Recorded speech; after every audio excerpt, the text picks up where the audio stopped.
नमस्कार, आप देख रहे हैं हर खबर। मैं हूं आपके साथ अमित शर्मा और वक्त है राजस्थान दोपहर का। सबसे पहले एक बड़ी जानकारी आपको दे दें। अजमेर से इस वक्त की बड़ी खबर आपको बता रहे हैं, जहां पर एक कंटेनर में अचानक से आग लगी है।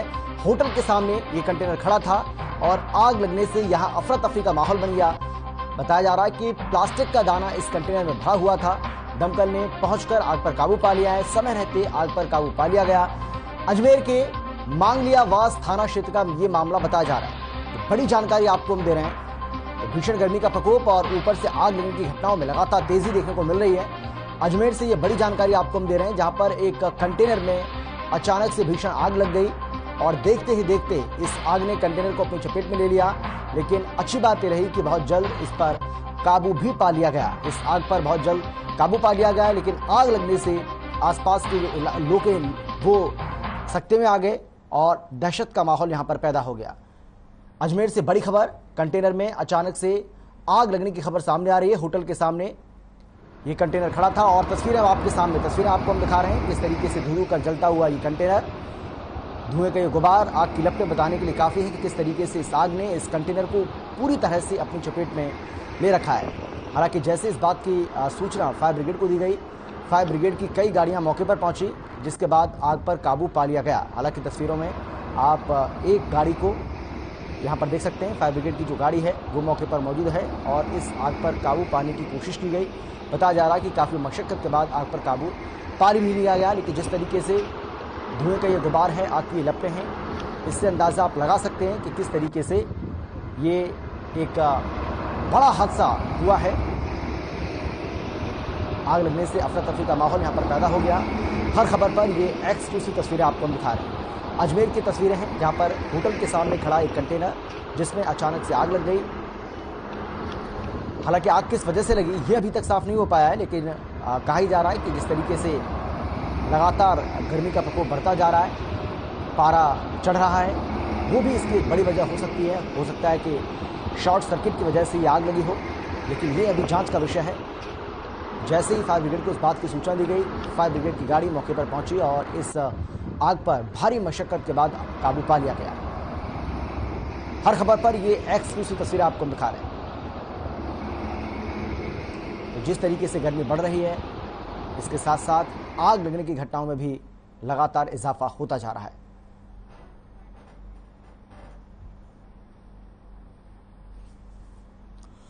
और चलिए खबरों में आगे बढ़ते हैं, लेकिन इस बीच एक और बड़ी जानकारी आपको दे दें जो कि लालसोट से आ रही है। लालसोट से ये बड़ी जानकारी, जहां पर सरपंच ने प्राचीन बावड़ी में अच्छी पहल की है।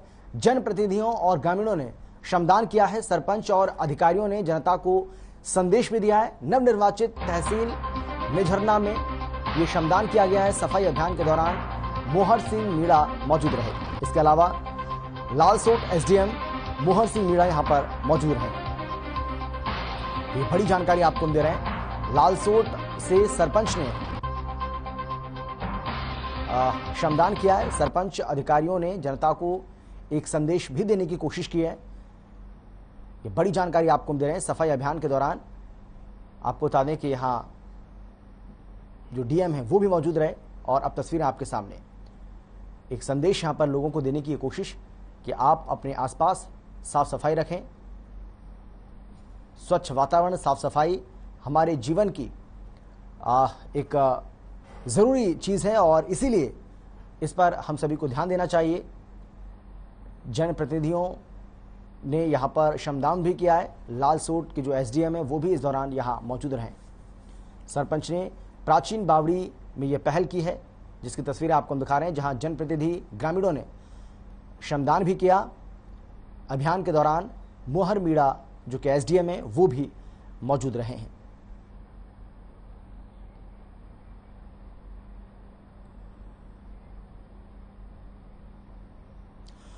रायसिंह नगर में एसीबी को बड़ी सफलता मिली है। मामला शहर थाना क्षेत्र का है, जहां एसीबी ने बड़ी कार्रवाई करते हुए 10,000 रुपए की रिश्वत लेते रंगे हाथों ग्राम सेवक सुरेश मीणा को गिरफ्तार किया। जानकारी के मुताबिक ग्राम सेवक सुरेश मीणा लखा हाकम ग्राम पंचायत में कार्यरत था। वहीं आरोपी ने मकान के 3 पट्टों का नवीनीकरण करने की एवज में परिवादी किशनलाल वर्मा से 15,000 रुपए की रिश्वत मांगी थी। फिलहाल एसीबी ने आरोपी को सलाखों के पीछे भेज दिया है। बोल देते हैं आपको एंटी करप्शन ब्यूरो गंगानगर की टीम द्वारा लखा हकमा के ग्राम विकास अधिकारी को 10,000 रुपये की रिश्वत की राशि लेते हुए उसके निवास स्थान से गिरफ्तार किया गया।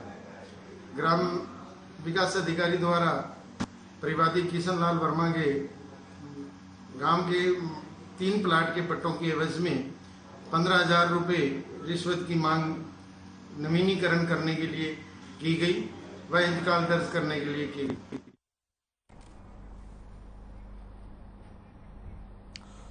विक्की भंडोरिया हमारे संवाददाता हमारे साथ जुड़ गए ज्यादा जानकारी के साथ इस खबर पर। विक्की, दीजिए पूरी जानकारी, किस तरीके से एसीबी को ये बड़ी सफलता मिली है? इससे पहले भी हमने लगातार देखा है किस तरीके से एसीबी की जो टीम है वो सक्रिय है और जो रिश्वतखोर हैं उनको पकड़ने का काम किया जा रहा है। हाँ बिल्कुल अमित, मैं हर खबर के दर्शकों को बताना चाहूंगा कि जिस प्रकार से एसीबी लगातार कार्रवाइयां करती हुई दिखाई दी है, ठीक उसी प्रकार से रायसिंह नगर की ग्राम पंचायत लक्का हाकम में ग्राम सेवक पद के ऊपर कार्यरत सुरेश मीणा को भी 10,000 रुपए लेते हुए रंगे हाथों एसीबी की टीम ने गिरफ्तार कर लिया। जानकारी है कि जिस प्रकार से ये जो परिवादी है परिवादी किशन लाल वर्मा से सुरेश मीणा ग्राम सेवक जो है लगातार पिछले कुछ महीनों से ऐसे पैसों की मांग कर रहा था।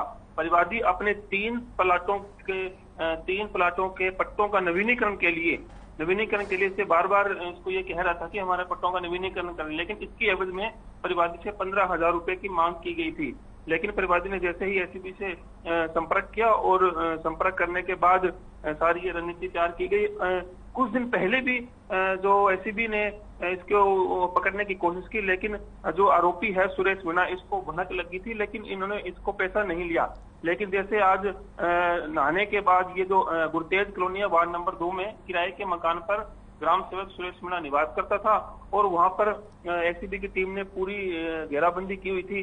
जैसे ही परिवादी जो किशन लाल वर्मा है इसके जो आरोपी है सुरेश मीणा के मकान में गया और नहाते वक्त इसको 10,000 रुपए दिए और दाएं हाथ से उन्होंने पैसा लिया। जैसे ही एसीबी को सहारा किया तो एसीबी की टीम वहां पहुंची और एसीबी की टीम को देख करके आरोपी सुरेश मीणा ने जो रिश्वत के तौर पर जो 10,000 रुपए लिए हुए थे वो देख करके इन्होंने नीचे घर में जो बनी है पानी की टैंकी के अंदर वो 10,000 रुपए फेंक दिए। जिसके बाद एसीबी वहां टीम पहुंची और वहां पहुंचे और वहां पे नोटों को पानी की टैंकी से निकाला गया और जब हाथ धुलाए तो वो उसके हाथ के ऊपर भी रंग आ गया। लगातार ये से प्रयास कर रहा था और आज ये एसीबी के डीवाईएसपी भूपेंद्र सोनी के नेतृत्व में कार्रवाई की गई है और सुबह 10 बजे की ये कार्रवाई है। जी अमित जी, बहुत धन्यवाद आपका विक्की इस तमाम जानकारी के लिए।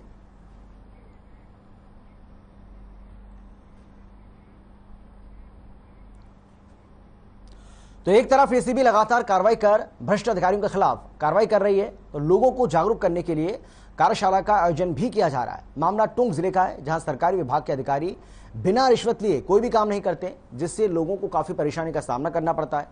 लोगों ने परेशान होकर जिला कलेक्टर का दरवाजा खटखटाया। अब देखना यह होगा कि सरकार इन भ्रष्ट अधिकारियों पर क्या कार्रवाई करती है।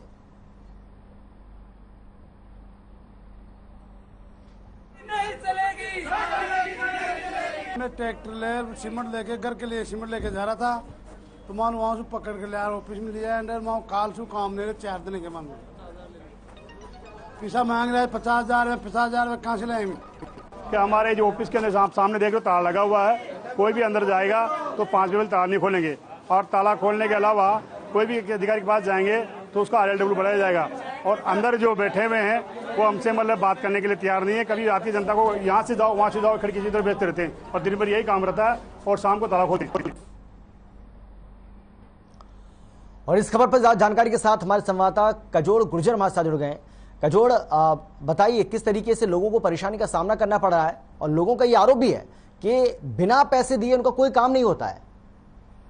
जी बिल्कुल अमित, बताना चाहूंगा कि इन दिनों टोंक जिले में कौन सा भी सरकारी दफ्तर या कुछ भी देख लीजिए जहां पर भ्रष्टाचार का खेल चरम पर चल रहा है। वहीं सर्विस टैक्स के नाम पर जो कर्मचारी है वो पैसे ले रहे हैं। वही पिछले दिनों जिला परिवहन विभाग की बातचीत की जाए तो 27 मई को मुख्य गेट पर लोगों ने धरना किया, प्रदर्शन किया। वहीं उसके बाद 1 जून को जो यातायात जागरूकता सदस्य थे उन्होंने पूर्व मुख्यमंत्री सचिन पायलट को ज्ञापन दिया और भ्रष्टाचार अधिकारियों के नाम सहित ज्ञापन दिया है। जी अमित, बिल्कुल।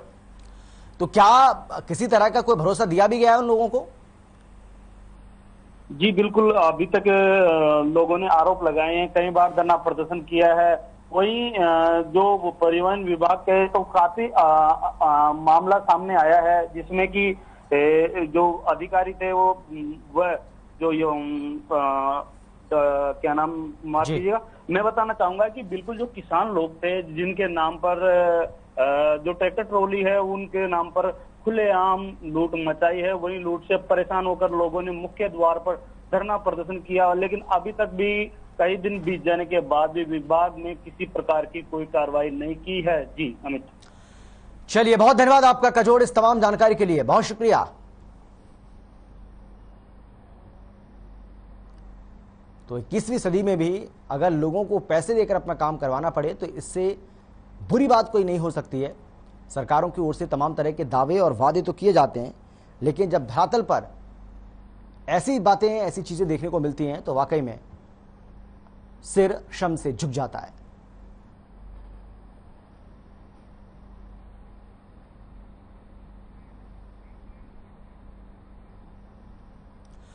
भीलवाड़ा शहर के जवाहर नगर में एक महिला के साथ मारपीट का मामला सामने आया है, जिसे उसके ही पड़ोसियों ने उसके घर पर कब्जा करने की नीयत से सरियों और डंडों से पीटा। मारपीट के चलते महिला गंभीर रूप से घायल हो गई और उससे परिजनों ने अस्पताल में भर्ती कराया। वहीं इसके साथ ही मारपीट का सीसीटीवी भी सामने आया है, जिसमें महिलाएं पीड़िता के साथ मारपीट करते दिखाई दे रही हैं। फिलहाल प्रतापनगर थाना पुलिस ने मामला दर्ज कर लिया है, मामले की जांच भी शुरू कर दी है।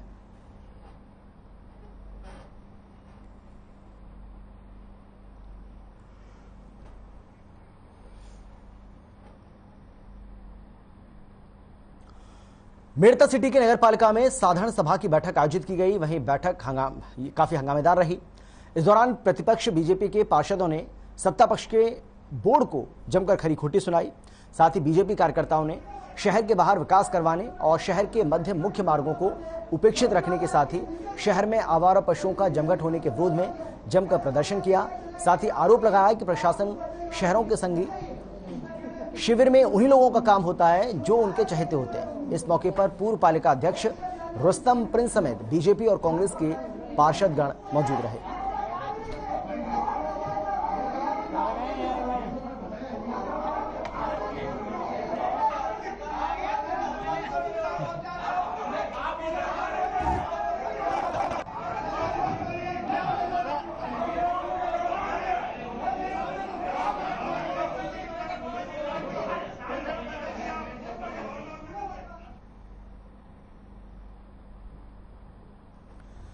कोटा में संभागीय आयुक्त दीपक नंदी और पुलिस महानिरीक्षक रवि दत्त गौड़ ने संभाग में कानून व्यवस्था की समीक्षा बैठक ली है। इस दौरान उन्होंने अधिकारियों को कानून व्यवस्था से संबंधित प्रकरण का त्वरित निस्तारण करने और सोशल मीडिया पर चलने वाली भ्रामक सूचना को रोकने के लिए प्रभावी कदम उठाने के निर्देश जारी किए। साथ ही उपखंडवार समीक्षा करते हुए आसूचना तंत्र को सक्रिय रखने और सभी विभागों को समन्वित प्रयास करने के निर्देश भी दिए। इस मौके पर प्रशासनिक लोग मौजूद रहे।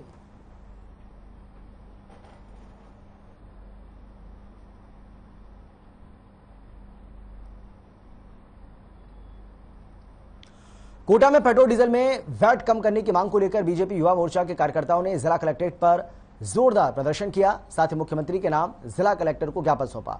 इस दौरान बीजेपी युवा मोर्चा के अध्यक्ष सुदर्शन गौतम की अगुवाई में सैकड़ों बीजेपी कार्यकर्ता सर्किट हाउस से जिला कलेक्ट्रेट तक रैली करते हुए पहुंचे और राजस्थान सरकार के खिलाफ मौके पर जमकर नारेबाजी की। वहीं सुदर्शन गौतम ने बताया है कि केंद्र सरकार ने जन भावनाओं को देखते हुए पेट्रोल डीजल की दरें घटाई हैं, तो राजस्थान सरकार भी पेट्रोल डीजल से वैट घटाए ताकि जनता को महंगाई से राहत मिल पाए। इस मौके पर भारी पुलिस बल तैनात रहा।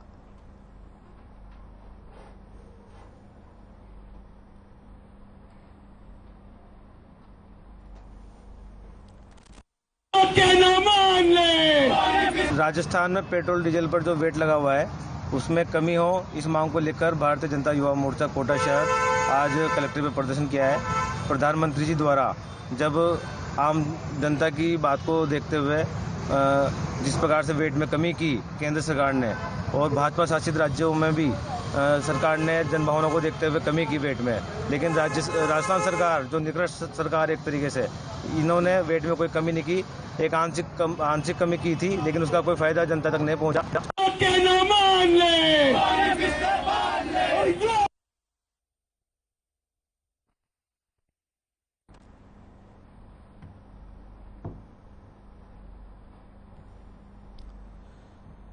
कुआं में फॉलोअप शिविर का आयोजन किया गया, जिसमें चिखली उपखंड अधिकारी श्रीकांत व्यास और चिखली तहसीलदार पंकज कुमार मौजूद रहे। वहीं प्रचार प्रसार की आपको बता दें कि प्रचार प्रसार भी इस दौरान हुआ, जिसके चलते भचड़िया खास सरपंच ने प्रशासन पर आरोप लगाए। उन्होंने कहा कि यह शिविर नाम मात्र का शिविर है और इस शिविर में आम जनता को सरकार द्वारा चला रही जन कल्याणकारी योजनाओं का लाभ नहीं मिल पाता है। ये शिविर 9 पंचायतों का है, पर यहाँ पर सिर्फ 3 ग्राम पंचायत ही हैं और 3 ग्राम पंचायत के सरपंच हैं। सरपंच देवेंद्र कुमार डामोर ने इस शिविर को जनता के पैसों की बर्बादी कहा।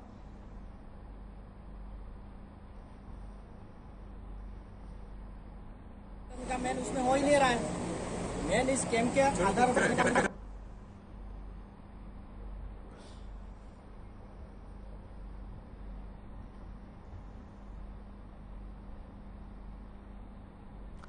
नागौर में एनीमिया की दर को कम करने के लिए गतिविधियों का आयोजन शक्ति दिवस के रूप में किया गया और इसका मुख्य उद्देश्य है कि अनीमिया की पहचान कर प्रारंभिक अवस्था में एनीमिया की दर को कम करना है। इस दौरान जिले के राजकीय चिकित्सा संस्थानों, आंगनबाड़ी केंद्रों, हेल्थ वेलनेस सेंटर्स पर आशा सहयोगिनियों, आंगनबाड़ी कार्यकर्ताओं के माध्यम से स्कूल नहीं जाने वाली किशोर और किशोरियों के साथ ही बच्चों, महिलाओं, गर्भवती और धात्री महिलाओं को एनीमिया के बारे में जानकारी दी गई।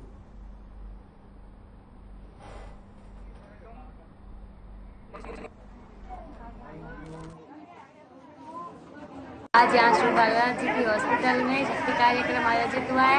हमने CMHO साहब ने शक्ति कार्यक्रम के तहत एनीमिया की जांच, हमारी एनीमिया की जांच हुई है और आयरन की गोली लेने की सलाह दी है और मैं ये गोली नियमित रूप से लेती हूँ।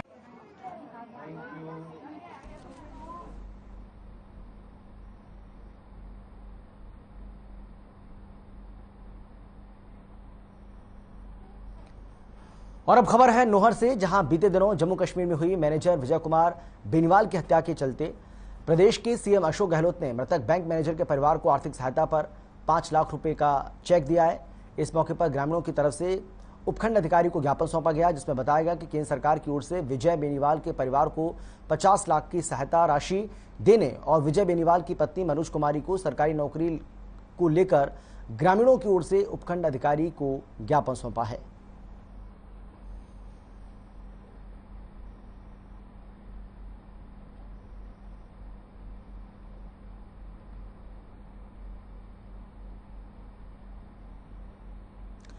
खबर है पावटा से, जहां जिला पुलिस अधीक्षक मनीष अग्रवाल ने जानकारी देते हुए बताया है कि संपूर्ण जिले में अवैध बजरी खनन की रोकथाम के लिए विशेष अभियान चलाया जा रहा है। अतिरिक्त पुलिस अधीक्षक कोटपुत्ती विद्या प्रकाश के निर्देशन पर पुलिस की टीम गठित की गई है, जिसके तहत मंगलवार को गश्त के दौरान अवैध बजरी परिवहन करते हुए 2 आरोपियों को 2 ट्रैक्टर ट्रॉलियों सहित गिरफ्तार कर लिया गया।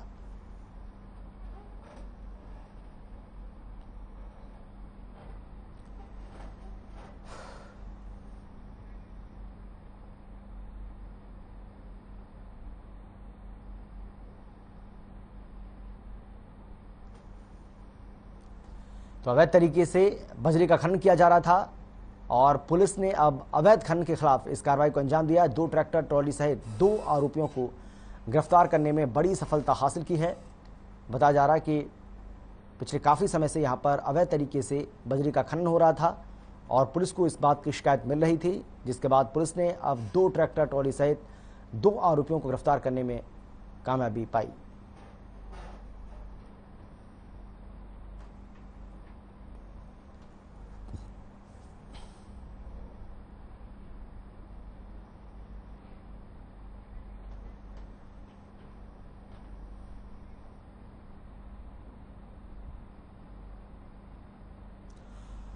रामगंज मंडी के सुकेत में अस्पताल की बिगड़ी व्यवस्थाओं को लेकर पूर्व उप प्रधान ललित गुप्ता के नेतृत्व में सामुदायिक चिकित्सा केंद्र प्रभारी डॉक्टर अर्पित गुप्ता को विभिन्न समस्याओं को लेकर ज्ञापन सौंपा है। इस दौरान BCMHO भूपेंद्र सिंह तंवर समेत उपखंड अधिकारी विनोद मीना को भी अस्पताल की समस्या से अवगत कराया गया। उन्होंने कोटा जिला कलेक्टर को अवगत कराते हुए सामुदायिक स्वास्थ्य केंद्र में महिला प्रसूति को लेकर आ रही दिक्कत और स्टाफ की कमी से रूबरू करवाया, जिस पर समस्याओं का जल्द समाधान करने का अधिकारियों को आश्वासन दिया। अधिकारियों की ओर से यह भरोसा दिया गया है।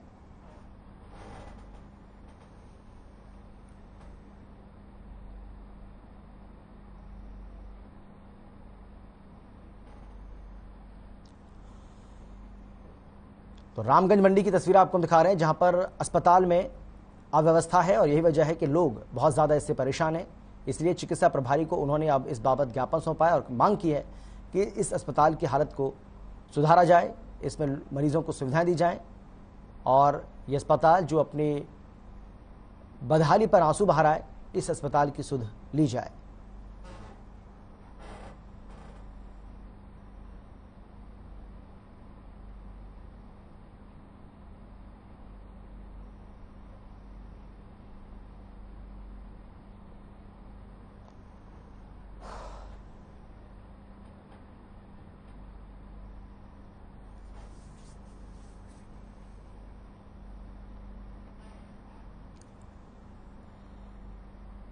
रामगंज मंडी के अस्पताल में सुविधाओं का टोटा है और यही वजह है कि मरीजों को काफ़ी परेशानी का सामना करना पड़ रहा है। मरीजों की और उनके तीमारदारों की मांग है कि सरकार को, प्रशासन को इस ओर ध्यान देना चाहिए और जो बदहाली इस अस्पताल में देखने को मिल रही है, व्यवस्थाओं में जो कमी देखने को मिल रही है, उन व्यवस्थाओं को सुधारा जाए ताकि अस्पताल में आने वाले मरीजों को, उनके तीमारदारों को किसी तरह की कोई परेशानी ना हो। इस बाबत लोगों ने अब चिकित्सा प्रभारी को बाकायदा एक ज्ञापन सौंपा है और इस ज्ञापन के जरिए उन्होंने अस्पताल में व्यवस्थाओं को दुरुस्त करने की मांग की है।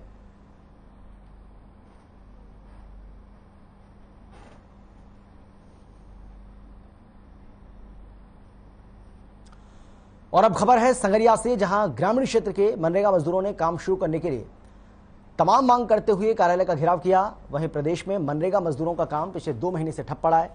आपको बता दें कि 100 दिन काम देने और बकाया भुगतान देने सहित मनरेगा मजदूरों को काम देने की मांग को लेकर मजदूरों ने उपखंड कार्यालय का 4 घंटे का घेराव किया, जिसके बाद उपखंड अधिकारी ने मध्यस्थता कर विकास अधिकारी के साथ जनप्रतिनिधियों से वार्ता करवाई। इस वार्ता में अगले 15 दिन में मनरेगा काम शुरू करने, बकाया भुगतान जल्द दिलवाने सहित अन्य मांगों पर सहमति दी गई।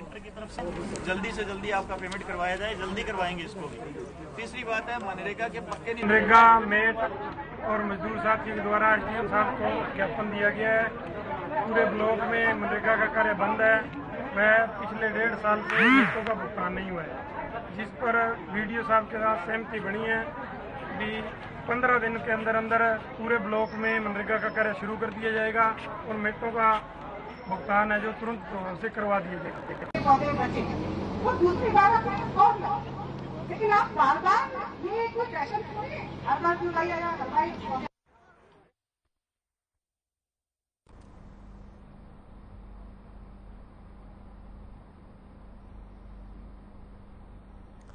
विजयनगर में सहायता संस्था के तत्वाधान में बीते दिन एनएच स्थित पुलिस थाना परिसर में दुर्घटना की स्थिति में घायल व्यक्ति को दिए जाने वाले प्राथमिक उपचार और निकटतम चिकित्सालय पहुंचाने के लिए प्रयासों की विस्तृत जानकारी दी गई।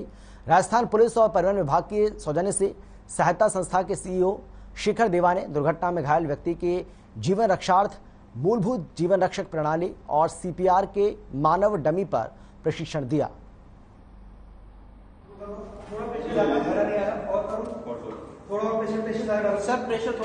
जो हमारी संस्था का नाम सहायता संस्था है, जिसकी चेयरपर्सन डॉक्टर माया टंडन मैडम है, जो जेकेलॉन हॉस्पिटल की एक सुपरिटेंडेंट रह चुकी है। हमारा मुख्य उद्देश्य है जो व्यक्ति दुर्घटना में घायल होता है उसको हम, जो हमारे फर्स्ट रिस्पॉन्डर्स होते हैं, उनको हम कैसे ज्ञान दें ताकि उसकी जान बच सके।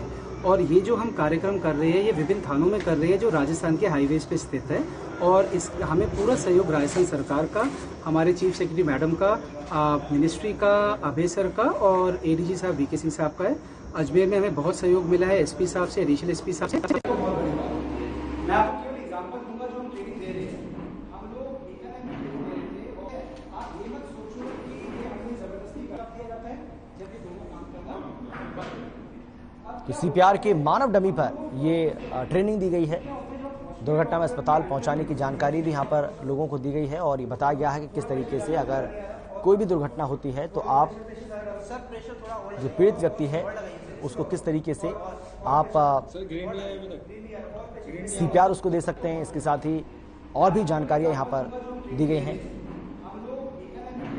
सहायता संस्था के सीईओ ने ये ट्रेनिंग यहाँ लोगों को दी।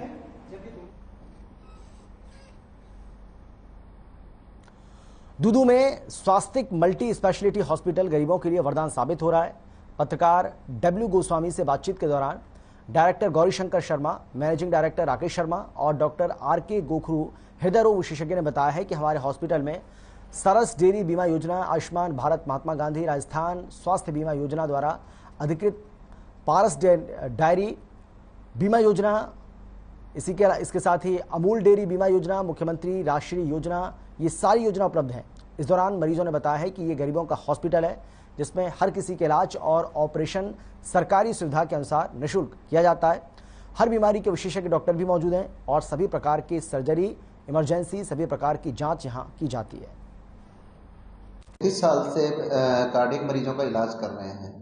इनका एक अलग अनुभव है इस क्षेत्र में और उस अनुभव का फ़ायदा यहाँ के मरीज अब उठा रहे हैं और इनके पेशेंट्स भीलवाड़ा, पुष्कर, अजमेर, ब्यावर और आसपास के इलाकों से यहाँ पे आ रहे हैं इनको। अभी चोमू से भी आए? हाँ, चोमू से भी पेशेंट आ रहे हैं। Doctor R K. गोखरू का इस क्षेत्र में बहुत बड़ा नाम है और वो दूदू जैसी जगह पर अपनी सेवाएं दे रहे हैं। ये दूदू के लिए बहुत बड़े सौभाग्य की बात है और हमारे हॉस्पिटल के लिए भी एक सौभाग्य की बात है। आगे भी हम इस क्षेत्र में विस्तार करते रहेंगे सुविधाओं में। अब यहाँ पे पेसमेकर भी डलने लग गया, एंजियोग्राफी, एंजियोप्लास्टी, TMT, 2D को और कार्डियक से रिलेटेड सारी चीज़ें होने लग गई हैं। आगे हमारा रहेगा कि हम यहाँ पे CTVA सर्जरी भी डेवलप करें।